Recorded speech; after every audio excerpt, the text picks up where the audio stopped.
ಹಾಸ್ಯ ಕಲಾವಿದರು ಹೇಗೆ ನಗಿಸ್ತಾರೆ, ಯಾವ ಹೊಸ ವಿಷಯಗಳನ್ನ ಹೇಳ್ತಾರೆ ಅಂತ ನೀವೆಲ್ಲರೂ ಕಾಯ್ತಾ ಇರಬಹುದು. ಹಾಗಾದ್ರೆ ಹಾಸ್ಯ ಭಾಷಣಕಾರರಲ್ಲಿ ಒಬ್ಬರಾದ ಸುಧಾ ಬರ್ಗೂರ್ ಅವರು ಏನ್ ಹೇಳ್ತಾರೆ ಅಂತ ಬನ್ನಿ ಕೇಳೋಣ. ನಮ್ಗೆ ಎಲ್ಲ ತರದ್ದು ಅಭ್ಯಾಸ ಆಗಿರುತ್ತೆ.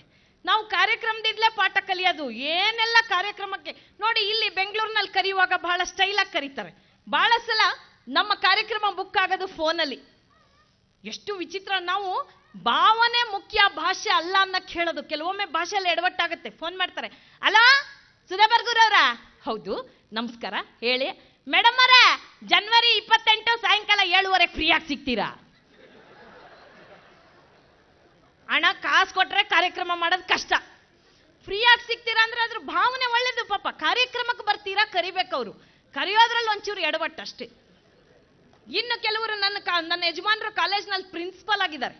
ಅವರ ಕಾಲೇಜ್ಗೆ ಹೋಗ್ಬಿಟ್ಟಿದ್ದಾರೆ ಒಂದ್ಸಲ. ಇನ್ಯಾರೋ ಇನ್ನೊಂದು ಕಾಲೇಜ್ನವರು, ವೃತ್ತಿ ಬಾಂಧವರಲ್ವಾ, PT ಮಾಸ್ಟರ್ನ ಕಳಿಸಿದ್ದಾರೆ, ಹೋಗಿ ಮೇಡಮ್ನವ್ರನ್ನ ಕಾರ್ಯಕ್ರಮಕ್ಕೆ ಇನ್ವೈಟ್ ಮಾಡಿ. ಪಾಪ ನಾನು ಫೋನ್ ತಗೊಂಡಿಲ್ಲ, ನನ್ನ ಯಜಮಾನ್ರ ಕಾಲೇಜ್ಗೆ ಹೋದ್ರು. PT ಮಾಸ್ಟರ್ ಗಿಲ್ಲು ಚೆನ್ನಾಗಿ ಮಾಡಿಸ್ತಾರೆ. ಮಾತಾಡುವಾಗ ಒಂಚೂರು ಎಡವಟ್ಟು ಪಾಪ. ಸರ್ ನಮಸ್ಕಾರ. ಸರ್ ಹಾಂ ನಮಸ್ಕಾರ. ನೀವು ಸುಧಾ ಬರ್ಗೂರ್ ಅವ್ರ ಯಜಮಾನ್ರ? ಸರ್ ಹೌದಪ್ಪ ನಾನೇ. ಸರ್ ಸೆಕ್ರೆಟರಿಗಳು ಹೇಳವ್ರೆ, ಹೆಂಗಾರು ಮಾಡಿ ಮೇಡಮ್ ಅವ್ರನ್ನ 28ನೇ ತಾರೀಕಿಗೆ ಬುಕ್ ಮಾಡ್ಕೊಂಡ್ ಬಂದ್ಬಿಡಿ ಅಂತ.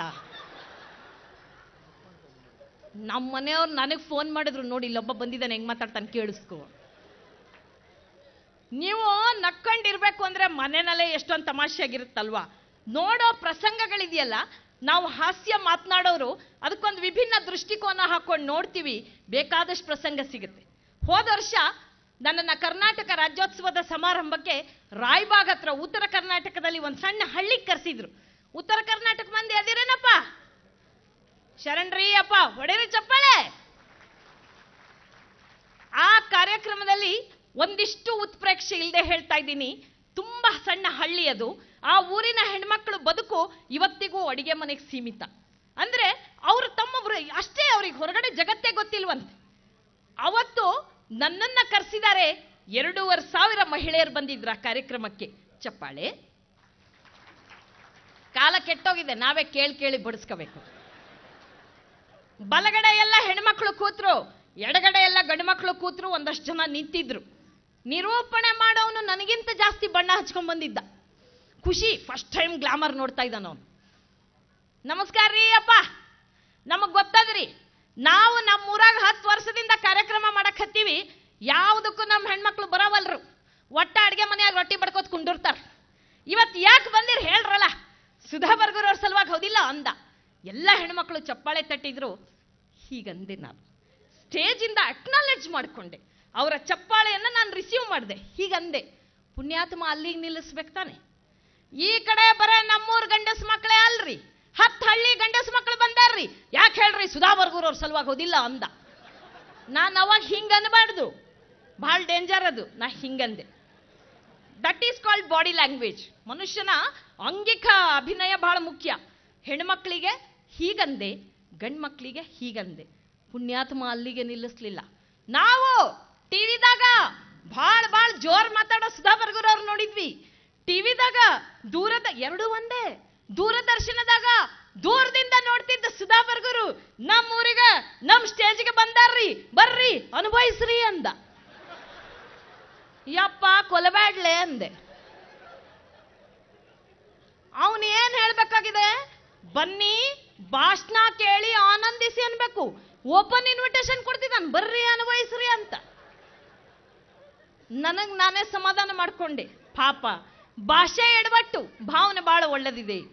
ನಮ್ಗೆ ಉತ್ತರ ಕರ್ನಾಟಕ ಮಂದಿ ಬಗ್ಗೆ ಯಾಕೆ ಬಹಳ ಪ್ರೀತಿ ಅಂದ್ರೆ, ನಮ್ಮಂತ ಕಲಾವಿದರನ್ನ ಇವತ್ತು ನಾವು ಜಗತ್ ಪ್ರಸಿದ್ಧಿಯನ್ನ ಪಡೆದಿದ್ರೆ ಬಹಳಷ್ಟು ಕರೆಸಿ ಪ್ರೋತ್ಸಾಹಿಸಿರೋರು ಉತ್ತರ ಕರ್ನಾಟಕ ಮಂದಿ. ಆ ಕೃತಜ್ಞತೆ ಯಾವತ್ತೂ ನಮಗಿದೆ. ಹಂಗಂತ ನಮ್ಮ ಬೆಂಗಳೂರು ಮಂದಿ ಈ ಕಡೆ ಅವ್ರು ಕರೆಸಿಲ್ಲ ಅಂತಲ್ಲ, ಆದ್ರೆ ಉತ್ತರ ಕರ್ನಾಟಕದವರ ನಗು ಇದೆಯಲ್ಲ, ಅದು ಬಹಳ ಅದ್ದೂರಿಯಾದ್ದು, ಮನಸ್ಸಿಗೆ ಹೃದಯಕ್ಕೆ ಆನಂದ ಕೊಡುವಂಥದ್ದು.